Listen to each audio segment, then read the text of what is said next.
La Loire, plus long fleuve de France avec ses 1012 km, prend sa source ici, au Mont-Gerbier-de-Jonc, en Ardèche. Son bassin versant occupe un cinquième de la surface du pays. 3 sources se battent pour être la source de la Loire. On retrouve l'authentique, la géographique et la véritable.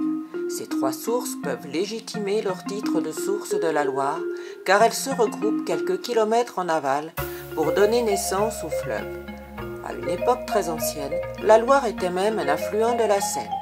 C'est sûrement un plissement alpin qui la détourna vers l'ouest et l'Atlantique. Le mont Gerbier-de-Jonc s'est formé il y a 8,2 millions d'années à la suite d'une éruption volcanique. La lave a longtemps séjourné dans la chambre magmatique et cela a formé une lave presque solide et très visqueuse qui ne pouvait pas s'étaler en coulée. C'est le refroidissement de la lave qui a donné naissance à une roche faite de dalles superposées ou lauses. Comme les lauses sont sonores à la percussion, les géologues ont donné phonolite comme nom à ce type de lave. Cette roche est aussi appelée la pierre qui chante. La Loire va commencer son chemin en descendant vers la Méditerranée, mais elle est stoppée par un ancien volcan, le Suc de Bozon, qui va la forcer à faire un coude afin qu'elle remonte vers le nord côté Atlantique.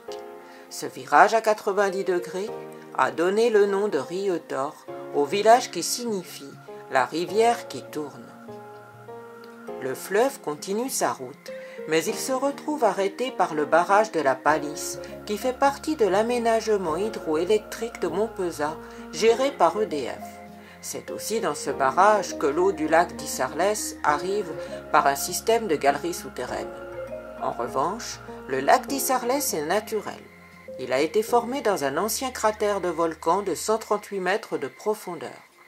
La centrale hydroélectrique de Montpezat est composée de 4 sites, le lac d'Issarlès, le barrage du Gage, le barrage de la Palisse et de l'usine souterraine de Montpezat.